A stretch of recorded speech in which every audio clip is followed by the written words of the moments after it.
Hello and welcome to Cinema Unveiled।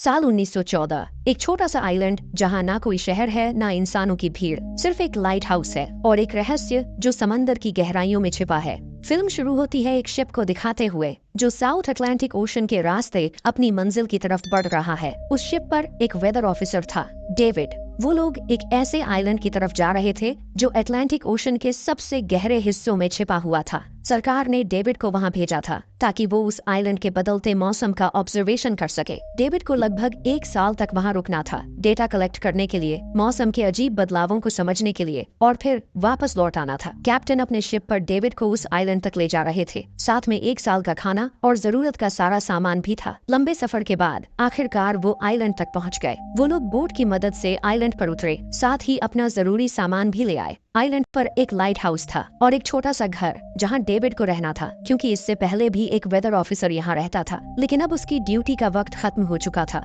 आज से David इस आइलैंड का नया वेदर ऑफिसर बन गया था और पुराना ऑफिसर रॉबर्ट अब कैप्टन एक्सेल के शिप में घर लौटने वाला था। लेकिन उस घर में जाकर वो लोग हैरान रह गए। किसी भी इंसान का नामो निशान नहीं था। रूम के अंदर फर्नीचर बिखरे हुए थे, सब कुछ उल्टा पुल्टा था। शायद लाइट हाउस में कोई हो सकता है। कैप्टन और डेविड बिना वक्त गंवाए लाइट हाउस की तरफ बढ़ते हैं और वहाँ एक अजीब नजारा देखते हैं। पूरा लाइट हाउस तेज और नुकीले लकड़ों से घिरा हुआ था, जैसे किसी ने जानबूझकर उसे बंद कर दिया हो ताकि कोई भी अंदर ना जा सके। कैप्टन और डेविड ने लाइट हाउस का गेट कई बार नॉक किया, लेकिन कोई रिस्पॉन्स नहीं मिला। आखिर में उन्होंने गेट को जोर से धक्का दिया और अंदर घुस गए। लाइट हाउस के बिल्कुल ऊपर उन्हें एक आदमी मिला जिसका नाम ग्रूनर था। वो लेटा हुआ था। जब उन्होंने ग्रूनर से पुराने वेदर ऑफिसर के बारे में पूछा तो उसने काफी बेपरवाही से जवाब दिया, वो मर गया है, कोई भयानक बीमारी थी उसे। कैप्टन ने जब उससे डेड बॉडी के बारे में पूछा तो उसका जवाब और भी ज्यादा अजीब था, शायद किसी ने मार दिया होगा। ग्रूनर की बातें सुनकर डेविड और कैप्टन दोनों चौंक गए। उन्हें लगा शायद ग्रूनर की मेंटल कंडीशन ठीक नहीं है, लेकिन जब तक पुराने ऑफिसर का पता नहीं मिलता वो लोग कुछ कर भी नहीं सकते। कैप्टन ने डेविड से कहा, अगर तुम अब भी चाहो तो हमारे साथ वापस चल सकते हो। लेकिन डेविड जानता था अगर वो सरकार को इस आइलैंड का एक्यूरेट वेदर रिपोर्ट दे पाया तो उसे काफी पैसे मिल सकते हैं और पैसे की उसे वैसे भी जरूरत थी। इसीलिए उसने तय किया कि वो यहीं रुकेगा। कैप्टन ने उसे एक गन दी प्रोटेक्शन के लिए। शायद ये जगह उतनी सेफ नहीं है जितनी दिखती है। कैप्टन के जाने के बाद डेविड ने घर को थोड़ा सेटल किया, रहने लायक बनाया। रूम के एक ड्रॉअर में उसे एक डायरी मिली पुराने ऑफिसर की। उस ऑफिसर ने 1913 में इस आइलैंड पर कदम रखा था। डायरी में आइलैंड के बारे में बहुत कुछ लिखा था, लेकिन सब कुछ साफ नहीं था, कुछ बातें अधूरी थी। डेविड हर लाइन को ध्यान से पढ़ता गया। डायरी में कुछ अजीब तरह के जानवरों के स्केचेस भी बने थे। डेविड को समझ नहीं आया उसने ऐसी तस्वीरें क्यों बनाई थी। शायद वो अकेला था और टाइम पास के लिए ऐसा किया होगा। डायरी के एक पेज पर उसकी वाइफ की फोटो भी लगी थी। डेविड वो डायरी पढ़ते पढ़ते थक गया और धीरे धीरे उसकी आंख लग गई। अगली सुबह डेविड ने अपना काम शुरू कर दिया, लेकिन समुद्र के पास पहुंचते ही उसके कदम रुक गए। चट्टानों के बीच कुछ पत्थर अजीब तरीके से सजाए गए थे और उनके बीच कुछ सी शेल्स भी रखे थे, अजीब पैटर्न में। डेविड ने सोचा शायद ये सब ग्रूनर ने किया हो। ये सोचकर वो दोबारा अपने काम में लग गया। मौसम का डेटा कलेक्ट करना, वही काम जिसके लिए वो यहाँ आया था। काम के दौरान जब उसने बाइनोकुलर से लाइट हाउस की तरफ देखा तो उसे ग्रूनर के साथ एक और इंसान दिखा, लेकिन फिर उसने सोचा शायद उसका वहम हो। रात हो चुकी थी और डेविड अपने काम में बिजी था। तभी दरवाजे पर नॉक हुआ। उसने सोचा शायद ये ग्रूनर है। डेविड ने उसका नाम पुकारा, लेकिन कोई जवाब नहीं मिला। हाथ में लैंप लेकर जैसे ही डेविड आगे बढ़ा, उसके कानों में कुछ अजीब सी आवाजें गूंजने लगी और फिर उसने देखा गेट के नीचे से किसी अजीबोगरीब प्राणी का हाथ अंदर आने की कोशिश कर रहा था। वो हाथ इंसानी नहीं था। डेविड का दिल दहशत से भर गया। वो तुरंत बेसमेंट की तरफ भागा और वहां जाकर छुप गया। कुछ ही देर में वो रहस्यमयी क्रीचर घर के अंदर घुस चुकी थी। वो छुप छुप के डेविड को ढूंढ रही थी। बेसमेंट की एक छोटी सी क्रैक से उस क्रीचर की भयानक आंखें डेविड को घूरने लगी। डेविड ने एक छुरी उठाई और जैसे ही वो आंखें उस क्रैक के सामने आईं, उसने पूरी ताकत से छुरी घुसा दी। वो क्रीचर चीख के भाग गई, लेकिन वो कभी भी वापस आ सकती थी। डेविड ने बेसमेंट का गेट मजबूती से बंद किया, रस्सी से कस के बांधा और पूरी रात वहीं जागकर बिताई। दहशत के साए में। अगली सुबह जब डेविड घर से बाहर गया तो उसने रेत पर कुछ निशान देखे, पैरों के निशान, पर इंसान जैसे नहीं थे। बिल्कुल साफ था ये किसी इंसान का काम नहीं था। वो निशान सीधे समुद्र की तरफ जाकर खत्म हो गए थे। अब डेविड को सब समझ आ गया था क्यों ग्रूनर ने लाइट हाउस के चारों ओर नुकीले लकड़े लगाए थे, शायद उसी अजीब क्रीचर के लिए। और अब डेविड जान गया ये घर उसके लिए बिल्कुल भी सेफ नहीं है। शायद वो क्रीचर आज रात फिर से लौट कर आएगा। डर के मारे डेविड लाइट हाउस की तरफ दौड़ता है, ग्रूनर को चिल्लाकर कहता है, गेट खोलो, मुझे अंदर आना है। लेकिन ग्रूनर उसे अंदर नहीं आने देता और कहता है, तुझे तो उस शिप के साथ लौट जाना चाहिए था। डेविड निराश होकर वापस लौटता है, लेकिन अब उसे अपना घर सुरक्षित बनाना होगा। उसने घर की हर एक विंडो को लकड़ी से बंद कर दिया, हर तरफ नुकीले लकड़ों से घेरा बनाया और गेट के बाहर पुराने कागज और किताबें रखी। फिर उन पे तेल छिड़क दिया ताकि अगर वो क्रीचर वापस आए तो उसे आग से डरा के भगाया जा सके। लेकिन एक बात थी जो डेविड अब तक नहीं जानता था, और ये बात उसे आज रात पता चलने वाली थी। किस्मत से उसे घर के अंदर एक पुराना बॉक्स मिला। उस बॉक्स में एक गन थी और बहुत सारी बुलेट्स। ये देखकर उसे थोड़ी हिम्मत मिली, लेकिन डर अब भी जिंदा था। जैसे जैसे सूरज ढलने लगा, रात का अंधेरा हर तरफ छा गया। डेविड गन हाथ में लिए घर के एक कोने में चुपचाप बैठा था। उसकी सांसें तेज थीं। तभी एक अजीब आवाज सुनाई दी, और जब डेविड ने खिड़की की तरफ कदम बढ़ाया तो जैसे उसके पैरों के नीचे से जमीन ही खिसक गई। सिर्फ एक नहीं, पानी में से कई सारी वही अजीबोगरीब क्रीचर्स उठती हुई नजर आईं, और सब उसके घर की तरफ बढ़ रही थी। कुछ ही देर में वो गेट को तोड़ने की कोशिश करने लगे।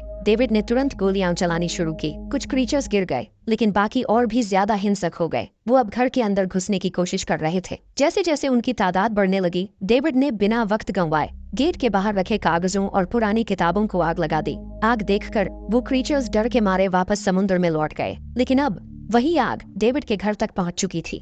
घर में आग लग चुकी थी, और क्योंकि पूरा घर लकड़ी का बना था, आग बिजली की तरह फैल गई। डेविड ने तुरंत एक चादर में लपेटकर खुद को बचाया, गेट तोड़कर बाहर निकला और लाइट हाउस के पास एक बड़े पत्थर के पीछे छुप गया। उसका दायां हाथ बुरी तरह जल चुका था। किस्मत से उसी वक्त बारिश शुरू हो गई। आग धीरे धीरे बुझने लगी, लेकिन पूरी रात की बारिश के बाद भी सुबह तक डेविड अपना घर नहीं बचा पाया। पूरा घर जलकर लगभग राख हो चुका था। अब अगर डेविड को जिंदा रहना है तो उसे लाइट हाउस में पनाह लेनी होगी। उसने अपनी राइफल उठाई और लाइट हाउस के पास के पत्थरों के बीच छुप गया। जब ग्रूनर पानी भरने के लिए लाइट हाउस से बाहर निकला तो डेविड उसके पीछे पीछे चल दिया। इरादा था उसे गन पॉइंट पर ले जाकर लाइट हाउस के अंदर घुसने का, लेकिन अचानक जब ग्रूनर ने उस पर गन तानी, तभी एक अजीब सा क्रीचर जो ग्रूनर के पास ही था उस पर हमला कर दिया। वो क्रीचर ग्रूनर का रक्षक था। ग्रूनर ने तुरंत डेविड को रोका और कहा, ये मेरा पालतू है। डेविड ने गोली नहीं चलाई, लेकिन एक शर्त रखी, अगर जिंदा रहना है तो लाइट हाउस में रहने दिया जाए।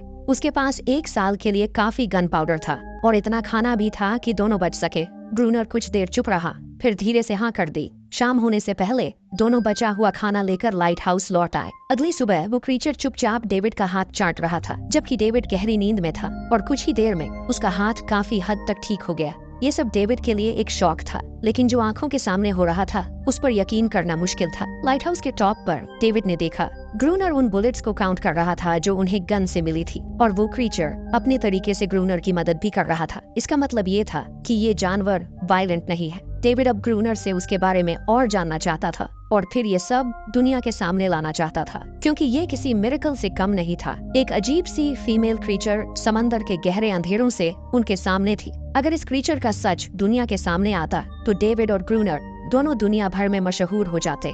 लेकिन ग्रूनर को ये सब नहीं चाहिए। वो इस आइलैंड से कहीं नहीं जाना चाहता। ग्रूनर के पास कोई अपना नहीं था। उसके हिसाब से सोसाइटी में कोई भी अकेला नहीं रह सकता। हर किसी को किसी न किसी का गुलाम या नौकर बन के रहना पड़ता है। इसीलिए उसके लिए ये आइलैंड परफेक्ट था। ये जगह जहाँ वो अपने आप को एक किंग समझता था, अपनी मर्जी का मालिक। इसी वजह से उसने आइलैंड के कई हिस्सों में लिख दिया था, ग्रूनर इज किंग। लेकिन वो अजीब सी फीमेल क्रीचर उसकी पालतू कैसे बन गई? असल में एक बार ग्रूनर ने उसकी जान बचाई थी। वो गलती से अपने फिशिंग नेट में फंस गई थी। तब वो क्रीचर छोटी थी और उस दिन के बाद से ग्रूनर के साथ ही रह गई। उसकी हर बात माननी शुरू कर दी। लेकिन ग्रूनर एक गुस्से वाला इंसान था और उसने कभी भी उस क्रीचर के साथ इंसानियत से बिहेव नहीं किया। उसके साथ रेगुलर फिजिकल रिलेशन रखता था। एक बार उस क्रीचर ने ग्रूनर पर हमला भी किया और उसके बदले में ग्रूनर ने उसे सजा दी, एक ऐसी सजा जिसके बाद वो क्रीचर अपने आप को ग्रूनर की नौकरानी समझने लगी। शायद इसी वजह से हर रात वो क्रीचर्स समंदर से बाहर आते हैं उसे वापस ले जाने के लिए। लेकिन वो क्रीचर्स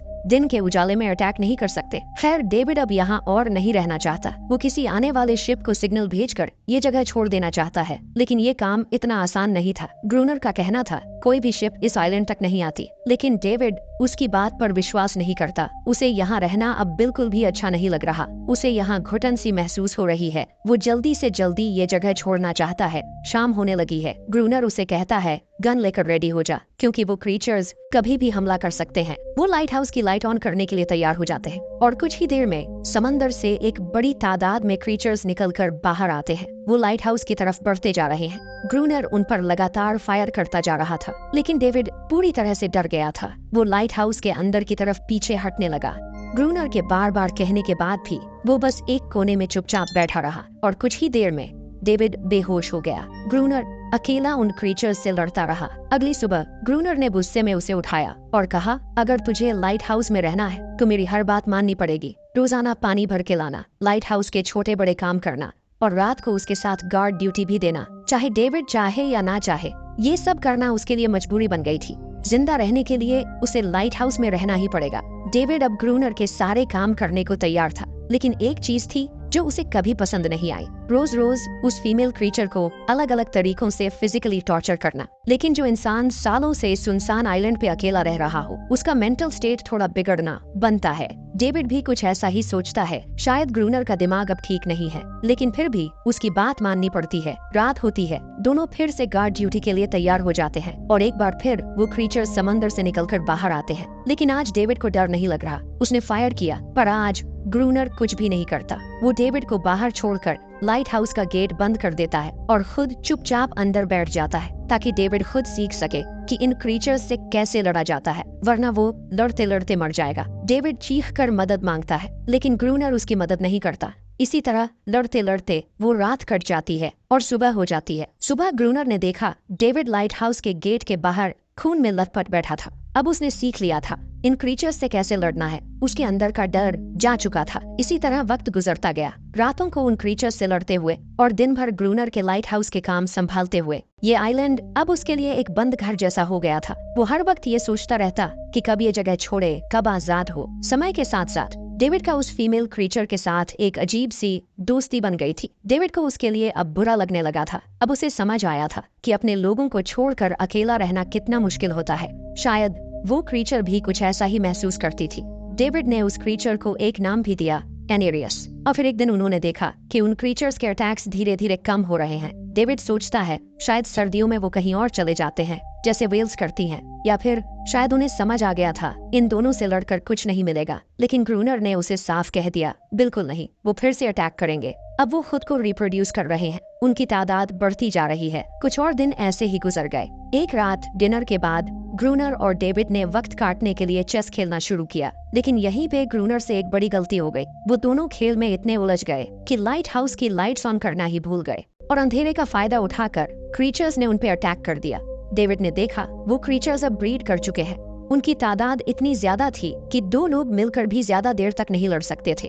गन्स के बुलेट्स भी ऑलमोस्ट खत्म हो चुके थे। किसी तरह बचते बचाते वो लाइट हाउस के टॉप तक पहुंच गए, लेकिन इस बीच ग्रूनर के पैर में गहरी चोट लग गई। वो क्रीचर्स लाइट हाउस में घुसने की कोशिश कर रहे हैं और डेविड और ग्रूनर को कहीं से भी बचने का रास्ता नजर नहीं आ रहा। उन्होंने हार मान ली, लेकिन खुशकिस्मती से सुबह हो गई थी। जैसे ही सूरज धीरे धीरे उभरता है, वो क्रीचर्स लाइट हाउस छोड़ के समुद्र में वापस चले जाते हैं। अनारियस ग्रूनर के जख्म को ठीक करने की कोशिश करती है, लेकिन अब तक डेविड को समझ आ चुका था कि वो इन क्रीचर्स के साथ ये लड़ाई जीत नहीं सकते। बुलेट्स भी अब खत्म होने के करीब हैं। उनके पास खाना भी इतना नहीं है कि ये ज्यादा देर तक चल सके। अगले दिन खुशकिस्मती से जब डेविड लाइट हाउस के बाहर इधर उधर घूम रहा था, उसने समुद्र में एक जहाज देखा। वो जल्दी से अंदर से फ्लेयर गन लाया और जहाज को सिग्नल देने गया, लेकिन ग्रूनर ने उसे रोक दिया क्योंकि वो नहीं चाहता कि डेविड यहाँ से जाए। उसी वक्त अनारियस ने ग्रूनर पे हमला कर दिया। वो डेविड को ग्रूनर से बचाना चाहती थी। ग्रूनर किसी को भी ये आइलैंड छोड़ने नहीं देना चाहता।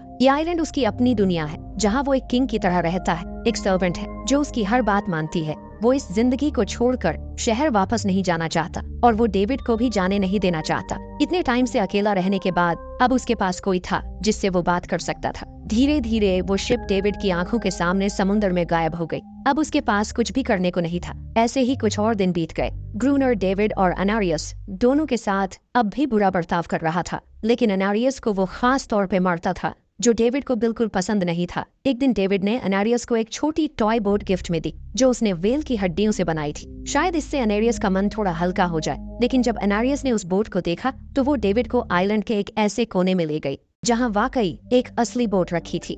जब डेविड ने उस बोट के बारे में ग्रूनर से पूछा तो उसने कहा हाँ, उसे ऑलरेडी पता था कि आइलैंड के उस हिस्से में एक बोट है। कुछ महीने पहले एक आर्म स्मगलिंग शिप जो बहुत सारा गोला बारूद ले जा रही थी, समुद्र में आई तूफान की वजह से इसी आइलैंड के पास डूब गई थी। कुछ लोग इस आइलैंड तक बोट के थ्रू जिंदा पहुंच गए थे, लेकिन सुबह होने से पहले उनमें से कोई भी जिंदा नहीं बचा। सभी उस क्रीचर का शिकार बन गए। ये सब सुनते ही डेविड के दिमाग में एक प्लान आया। उनके पास एक डाइविंग सूट जैसा कुछ था। अगर उनमें से कोई उस सूट को पहनकर समुद्र के उस हिस्से में डाइव करे तो हो सकता है उन्हें कोई बुलेट्स या डायनामाइट मिल जाए, जिससे उन मॉन्स्टर्स से लड़ना आसान हो जाए। लेकिन ग्रूनर ने इस बात से सीधा मना कर दिया। वो उस समुद्र के पास भी नहीं जाना चाहता था, पर डेविड अपनी जान के खतरे पर भी ये काम करने को तैयार था। कुछ और दिन इसी तरह गुजर गए। डेविड और अनारियस के बीच एक गहरा कनेक्शन बनने लगा। डेविड उसे पसंद करने लगा था।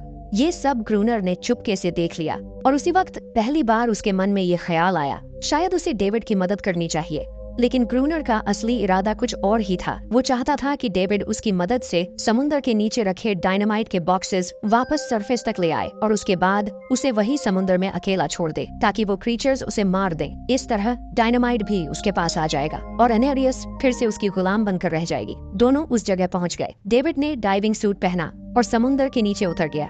शिप पूरी तरह तबाह हो चुकी थी, लेकिन किस्मत अच्छी थी। उन्हें कुछ डायनामाइट के बॉक्सेस मिल गए। तभी अचानक सामने आ गए वो क्रीचर। डेविड घबरा गया और गिर पड़ा। आयरन डाइविंग सूट इतना भारी था कि वो हिल भी नहीं पा रहा था। वो ग्रूनर को ऊपर सिग्नल भी नहीं भेज पाया। ग्रूनर को लगा कि शायद वो क्रीचर्स डेविड को मार चुके हैं, लेकिन असल में वहाँ सिर्फ 2 छोटे बच्चे थे। डेविड ने पानी के नीचे प्रेशर बनाया और अपना डाइविंग सूट वहीं छोड़ दिया। वो सरफेस तक खुद तैर कर आ गया। उन्हें वहाँ कुछ पुरानी बॉक्सेस मिले जिनमें डायनामाइट थे। उन्होंने लाइट हाउस के आसपास 2 लेयर्स में डायनामाइट बिछा दिया, ताकि जब अगला हमला हो तो वो मॉन्स्टर्स को एक ही बार में खत्म कर सके। कुछ महीने बीत गए और बर्फ गिरने लगी, लेकिन एक बार फिर वो क्रीचर्स गायब हो गए। अटैक बंद हो चुके थे। अब उनका मेन काम था लाइट हाउस चलाना और हमेशा की तरह पहरा देना। ग्रूनर का सब्र अब टूट चुका था। शायद अनेरियस ने उन मॉन्स्टर्स को डायनामाइट वाले प्लान के बारे में बता दिया था, इसीलिए अब वो अटैक नहीं कर रहे थे। ग्रूनर गुस्से से पागल हो गया और अनेरियस को पीटना शुरू कर दिया, लेकिन डेविड ने उसे रोक लिया। आखिर में दोनों ने मिलकर एक नया प्लान बनाया, लाइट हाउस का मेन गेट खुला छोड़ने का, ताकि जैसे ही वो क्रीचर्स पास आए डायनामाइट से उड़ा दिए जाएं। कुछ ही देर में वो क्रीचर्स समुद्र से बाहर निकलने लगे। वो सीधे मेन गेट की तरफ बढ़े और अंदर घुसते ही डेविड पर हमला कर दिया। डेविड भी हिम्मत दिखाता है और उन मॉन्स्टर्स से टकराता है। जैसे ही वो क्रीचर्स लाइट हाउस के पास पहुंचते हैं, ग्रूनर डायनामाइट का लेवर दबा देता है, लेकिन ब्लास्ट नहीं होता। डेविड ने उसका कनेक्शन खोल दिया था। वो उसे दोबारा जोड़ना भूल गया था। डेविड तुरंत ऊपर भागता है और डायनामाइट का वायर जोड़ना शुरू करता है। तब तक वो क्रीचर्स लाइट हाउस पर चढ़ने की कोशिश कर रहे होते हैं, जिन्हें सिर्फ ग्रूनर रोकने की कोशिश कर रहा होता है, अकेला। जैसे ही कनेक्शन पूरा होता है, डेविड पहला लेयर उड़ा देता है। कई क्रीचर्स ब्लास्ट में खत्म हो जाते हैं, लेकिन अभी भी काफी मॉन्स्टर्स लाइट हाउस पर हमला करने के लिए रेडी होते हैं। इस वजह से ग्रूनर दूसरा लेयर भी ब्लास्ट कर देता है। दोनों इस भयानक धमाके में बेहोश हो जाते हैं। अगली सुबह जब दोनों होश में आए, एनरियस वहाँ नहीं थी। मरे हुए क्रीचर्स चारों तरफ बिखरे पड़े थे। ग्रूनर उन सबको मार रहा था जो जिंदा थे लेकिन जख्मी। तभी डेविड की नजर उनमें से एक के गले में लटके एक नेकलेस पर पड़ती है और उस मोमेंट पर डेविड को अपनी सबसे बड़ी गलती का एहसास होता है। जिन क्रीचर्स को वो अब तक वायलेंट समझते आए थे, वो भी इंसानों की तरह सिविलाइज थे, सिर्फ बोल नहीं सकते थे। शायद उनका लाइट हाउस पर हमला करना किसी वजह से था, लेकिन ग्रूनर के लिए ये सब बेकार बातें थी। उसके लिए वो इस आइलैंड का किंग था और हर किसी को उसका हुक्म मानना पड़ता था। उस दिन के बाद वो क्रीचर्स फिर कभी वैसे अटैक नहीं कर पाए, लेकिन हर दिन समुद्र के किनारे से एक रोती हुई आवाज आती थी। डेविड को अब तक नहीं पता था कि उन्होंने कितना बड़ा नुकसान कर दिया था, कितनी फैमिलीज टूट गईं, कितने बच्चों ने अपने लोग खो दिए, सिर्फ एक गलतफहमी की वजह से। अगले दिन डेविड ने समुद्र में उन क्रीचर्स के कुछ छोटे छोटे बच्चों को देखा, वो सब जिन्होंने अपने परिवार खो दिए थे। डेविड ने पत्थरों का एक गोल सर्कल बनाया और उसके बीच में वो छोटी टॉय बोट रख दी ताकि एनारियस वापस लौट आए, लेकिन कितना भी इंतजार किया, एनारियस कभी वापस नहीं आई। एक सुबह डेविड ने देखा ग्रूनर बेहोश पड़ा था। उसके आसपास कुछ पुरानी चीजें रखी थी। उनमें एक पुरानी तस्वीर भी थी और जैसे ही डेविड ने उस तस्वीर को देखा वो हैरान रह गया। वो लड़की जिसका फोटो उसने पहले दिन ग्रूनर की डायरी में देखा था वो कोई और नहीं उसकी पत्नी थी, ग्रूनर की एक वाइफ थी और वो इस लाइट हाउस का वेदर ऑफिसर था जो लगभग 1 साल पहले इस आइलैंड पर आया था। उसका असली नाम रॉबर्ट था, लेकिन उसने अपना नाम बदल लिया था क्योंकि अब वो कभी ये आइलैंड छोड़ना नहीं चाहता था। ये सब देखकर डेविड ने भी ये उम्मीद छोड़ दी कि वो कभी इस आइलैंड से जा पाएगा। अगले दिन शाम को जब डेविड समुद्र के किनारे गया उसने देखा कि उस सर्कल में रखी छोटी बोट अब वहाँ नहीं थी, लेकिन उसी जगह पर उसने एक क्रीचर का छोटा सा बच्चा देखा जिसके हाथों में वो बोट थी। डेविड ने अपनी टॉर्च उस सर्कल के बीच में फेंक दी ताकि वो दिखाए कि उसका इरादा लड़ने का नहीं है, उसे किसी को चोट नहीं पहुंचानी, वो उनके साथ दोस्ती करना चाहता है। कुछ ही देर बाद समुद्र की लहरों से अनारियस निकलती है और उसके पीछे पूरा क्रीचर्स का ग्रुप भी समुद्र से उभर आता है। लेकिन इस बार कोई भी डेविड पर अटैक नहीं करता क्योंकि वो भी अब शांति चाहते हैं। उनका इरादा सिर्फ एक सेफ जगह पाने का था अपने बच्चों के लिए, जो हर एक जानवर करता है। उन्हें इस आइलैंड पे इंसानों की अचानक एंट्री बिल्कुल पसंद नहीं आई, इसलिए उन्होंने हर रात अटैक किया। लेकिन ये बात ग्रूनर को कौन समझाए, वो तो अब भी खुद को इस आइलैंड का किंग मानता है। ग्रूनर लाइट हाउस से बाहर आता है हाथ में बंदूक लेकर। डेविड उसे समझाने की कोशिश करता है ये क्रीचर्स लड़ना नहीं चाहते, ये शांति चाहते हैं, लेकिन ग्रूनर किसी की नहीं सुनता। वो अनारियस को चीख कर कहता है अंदर चली जाओ, लेकिन ये पहली बार था जब अनारियस ने उसकी बात नहीं मानी क्योंकि अब वो उसकी नौकरानी नहीं रही, अब वो सिर्फ एक माँ थी जो अपने बच्चों के लिए खड़ी थी। ग्रूनर अंदर से कमजोर महसूस करने लगता है क्योंकि अब कोई भी उसका हुक्म नहीं मान रहा था। गुस्से में उसने लाइट हाउस की तरफ कदम बढ़ाए। डेविड को लगा शायद ग्रूनर को अब समझ आ गया होगा कि हर एक जानवर आजादी चाहता है, कोई भी किसी का गुलाम बनकर नहीं जीना चाहता। लेकिन ग्रूनर समझदार इंसान नहीं था। जैसे ही वो लाइट हाउस पहुंचा उसने सिग्नल गन से एक फ्लेयर छोड़ी जो सीधा जाकर एक छोटे क्रीचर के बच्चे से टकरा गई। उस बच्चे की तुरंत मौत हो गई। सभी क्रीचर्स डर के मारे भाग गए और अनारियस ने भी डेविड पर से अपना पूरा भरोसा खो दिया। गुस्से से पागल डेविड तुरंत लाइट हाउस की तरफ भागता है और ग्रूनर से टकरा जाता है, उससे लड़ने लगता है। क्यों किया तूने ये सब? ये लोग तो बस शांति चाहते थे। लेकिन ग्रूनर इतना वायलेंट हो चुका था कि उसने डेविड को मारने का फैसला कर लिया। हाथ में एक्स लेकर जैसे ही वो डेविड पर वार करने जा रहा था, डेविड ने उसे उसके असली नाम से पुकारा,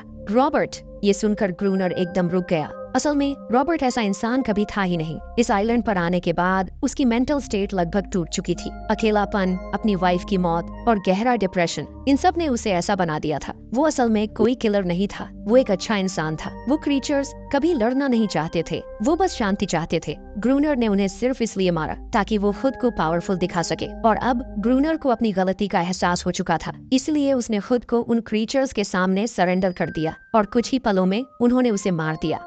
डेविड लाइट हाउस के अंदर खुद को लॉक कर लेता है। वक्त ऐसे ही बीतता चला जाता है और 1 साल बाद आइलैंड पर एक गवर्नमेंट ऑफिसर आता है, साथ में एक नया वेदर ऑफिसर भी होता है। डेविड को वहाँ से ले जाया गया और अब नए गवर्नमेंट ऑफिसर ने इस आइलैंड पर वेदर मॉनिटर करना शुरू किया। लेकिन उस ऑफिसर को लगा कि डेविड ही ग्रूनर है और डेविड ने भी उनकी इस गलतफहमी को ठीक नहीं किया। वो चुपचाप बैल्कनी पर गया और खड़ा हो गया बिना कुछ कहे, क्योंकि अब वो भी इस आइलैंड को छोड़ना नहीं चाहता था, बिल्कुल ग्रूनर की तरह। इसी दौरान एनारियस भी अपने परिवार के साथ खुश थी। अब उन्हें किसी ग्रूनर जैसे आदमी का डर नहीं था। अब वो आइलैंड पर भी और समुद्र में भी आजादी से जी सकते थे। Thanks for watching. Don't forget to like and subscribe.